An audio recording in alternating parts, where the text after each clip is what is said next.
The Polish-Soviet War was an armed conflict that pitted Soviet Russia and Soviet Ukraine against the Second Polish Republic and the Ukrainian People's Republic over the control of an area equivalent to today's Ukraine and parts of modern-day Belarus. Ultimately the Soviets, following on from their westward offensive of 1918–19, hoped to fully occupy Poland, and at some point in the war this appeared possible. Although united under communist leadership, Soviet Russia and Soviet Ukraine were theoretically two separate independent entities since the Soviet republics did not unite into the Soviet Union until 1922. Poland's chief of state, Joseph Pilsudski, felt the time was right to expand Polish borders as far east as feasible, to be followed by a Polish-led intermarium federation of East Central European states as a bulwark against the re-emergence of German and Russian imperialisms. Lenin, meanwhile, saw Poland as the bridge the Red Army had to cross to assist other communist movements and bring about other European revolutions. By 1919, Polish forces had taken control of much of western Ukraine, emerging victorious from the Polish-Ukrainian War. The West Ukrainian People's Republic, led by Yevhen Petrushevich, had tried to create a Ukrainian state on territories to which both Poles and Ukrainians laid claim. At the same time, in the Russian part of Ukraine, Simon Petlura tried to defend and strengthen the Ukrainian People's Republic. But as the Bolsheviks began to gain the upper hand in the Russian Civil War, they started to advance westward towards the disputed Ukrainian territories, causing Petlura's forces to retreat to Podolia. By the end of 1919, a clear front had formed as Petlura decided to ally with Pilsudski. Border skirmishes escalated following Pilsudski's Kiev offensive in April 1920. The Polish offensive was met by an initially successful Red Army counterattack. The Soviet operation threw the Polish forces back westward all the way to the Polish capital, Warsaw, while the Directorate of Ukraine fled to Western Europe. Meanwhile, Western fears of Soviet troops arriving at the German frontiers increased the interest of Western powers in the war. In midsummer, the fall of Warsaw seemed certain, but in mid-August, the tide had turned again, as the Polish forces achieved an unexpected and decisive victory at the Battle of Warsaw. In the wake of the Polish advance eastward, the Soviets sued for peace and the war ended with a ceasefire in October 1920. A formal peace treaty, the Peace of Riga, was signed on 18 March 1921, dividing the disputed territories between Poland and Soviet Russia. The war largely determined the Soviet-Polish border for the period between the World Wars. Much of the territory ceded to Poland in the Treaty of Riga became part of the Soviet Union after World War II, when Poland's eastern borders were redefined by the Allies in close accordance with the Curzon Line of 1920. Names and dates. The war is known by several names. Polish-Soviet War may be the most common, but is potentially confusing as Soviet refers to the Soviet Russia, not the Soviet Union, which did not officially exist until the 31st of December 1922. Alternative names include Russo-Polish War, or Polish-Russian War, of 1919 to 1921, and Polish-Bolshevik War. This second term is most common in Polish sources. In some Polish sources it is also referred as the War of 1920. There is disagreement over the dates of the war. The Encyclopaedia Britannica begins its article with the date range 1919–1920 but then states, although there had been hostilities between the two countries during 1919, the conflict began when the Polish head of state Joseph Pilsudski formed an alliance with the Ukrainian nationalist leader Simon Petlura and their combined forces began to overrun Ukraine, occupying Kiev on 7 May. The Polish Internet Hour Encyclopedia Pone, as well as Western historians such as Norman Davies, Consider 1919 the starting year of the war. The ending date is given as either 1920 or 1921. This confusion stems from the fact that while the ceasefire was put in force in the autumn of 1920, the official treaty ending the war was signed months later, in March 1921. While the events of 1919 can be described as a border conflict, and only in early 1920 did both sides realize they were engaged in all-out war, the conflicts that took place in 1920 were an inevitable escalation of fighting that began in earnest a year earlier. In the end, the events of 1920 were a logical, though unforeseen, consequence of the 1919 prelude.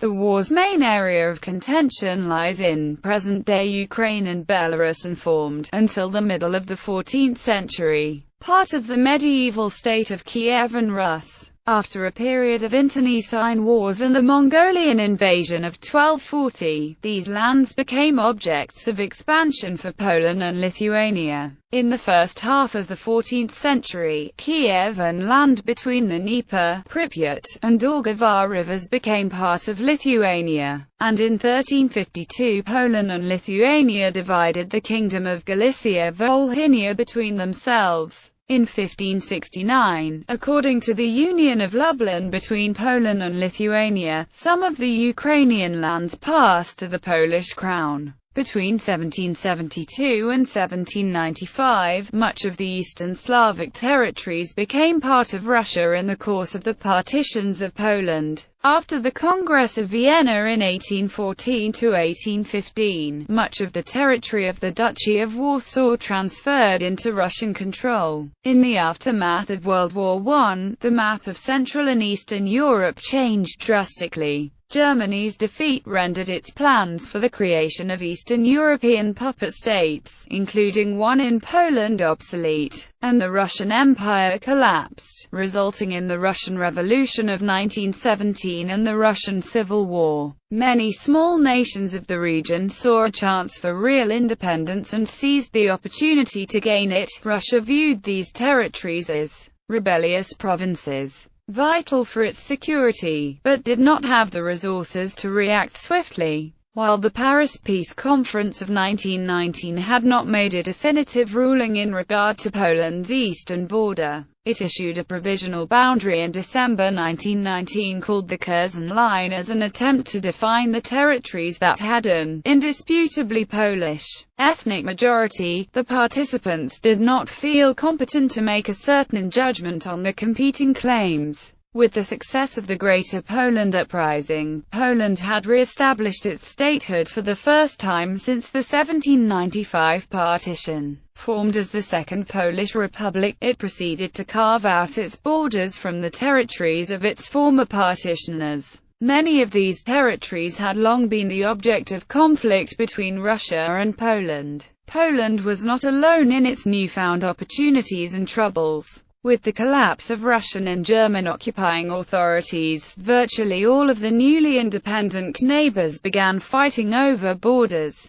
Romania fought with Hungary over Transylvania, Yugoslavia with Italy over Rijeka, Poland with Czechoslovakia over Cieszyn Silesia, with Germany over Poznan, and with Ukrainians over eastern Galicia. Ukrainians, Belarusians, Lithuanians, Estonians and Latvians fought against each other and against the Russians, who were just as divided. Spreading communist influences resulted in communist revolutions in Munich, in Berlin, in Budapest and in Prešov in Slovakia. Winston Churchill commented, "The war of giants has ended. The wars of the pygmies began." All of these engagements, with the sole exception of the Polish-Soviet War, would prove short-lived. The Polish-Soviet War likely happened more by accident than design, as it seems unlikely that anyone in Soviet Russia or in the new Second Republic of Poland would have deliberately planned a major foreign war.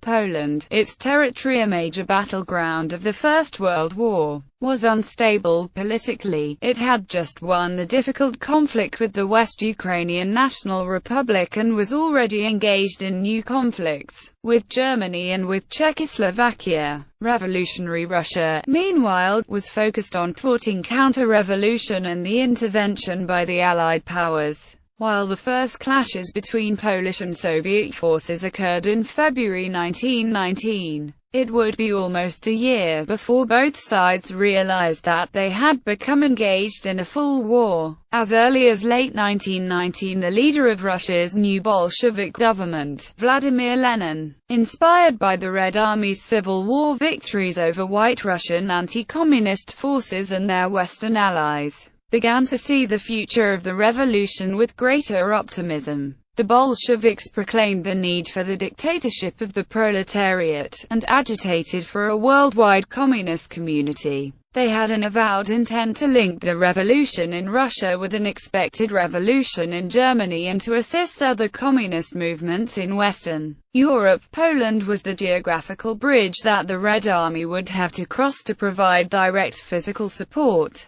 Lenin aimed to regain control of the territories ceded by Russia in the Brest-Litovsk Treaty, to infiltrate the borderlands, to set up Soviet governments there as well as in Poland, and to reach Germany where he expected a socialist revolution to break out.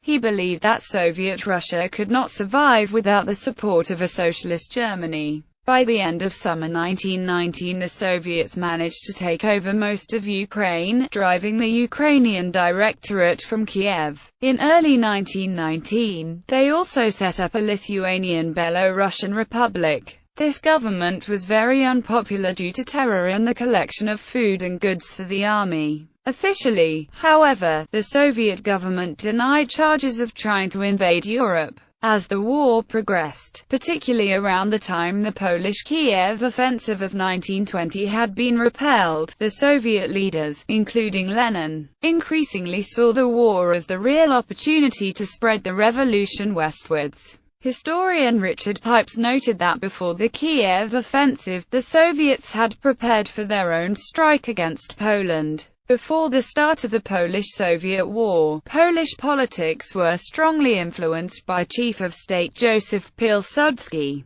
Pilsudski wanted to break up the Russian Empire and create a Polish-led Mighty Morza Federation of independent states. Poland, Lithuania, Ukraine, and other Central and East European countries emerging out of crumbling empires after the First World War. He hoped that this new union would become a counterweight to any potential imperialist intentions on the part of Russia or Germany. Pilsudski argued, there can be no independent Poland without an independent Ukraine. But he may have been more interested in Ukraine being split from Russia than in Ukrainians' welfare. He did not hesitate to use military force to expand the Polish borders to Galicia and Volhynia, crushing a Ukrainian attempt at self-determination in the disputed territories east of the southern Bug River, which contained a significant Polish minority, who made up the majority of the population in cities like Lwow, in contrast to the Ukrainian majority in the countryside.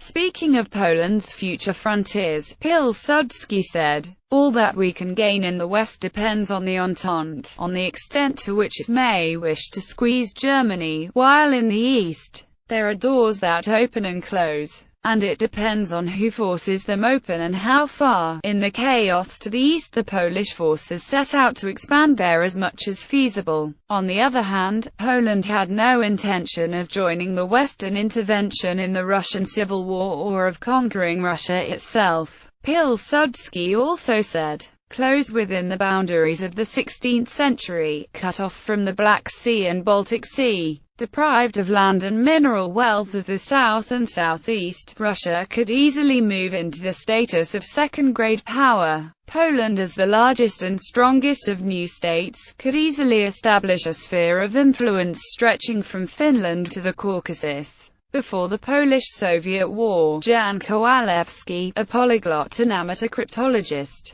managed to break the codes and ciphers of the Army of the West Ukrainian People's Republic and of General Anton Denikin's White Russian forces during his service in the Polish-Ukrainian War. As a result, in July 1919 he was transferred to Warsaw, where he became chief of the Polish General Staff's Radio Intelligence Department. By early September he had gathered a group of mathematicians from Warsaw University and LWOW University, who were also able to break Russian ciphers. Decoded information presented to Pilsudski showed that Soviet peace proposals with Poland in 1919 were false and that in reality the Soviets had prepared for a new offensive against Poland and had concentrated military forces in Warsaw near the Polish border. Pilsudski decided to ignore Soviet proposals, sign an alliance with Szymon Petlura and prepare the Kiev offensive. During the war, decryption of Red Army radio messages made it possible to use small Polish military forces efficiently against the Russians and to win many individual battles. Most importantly, the 1920 Battle of Warsaw.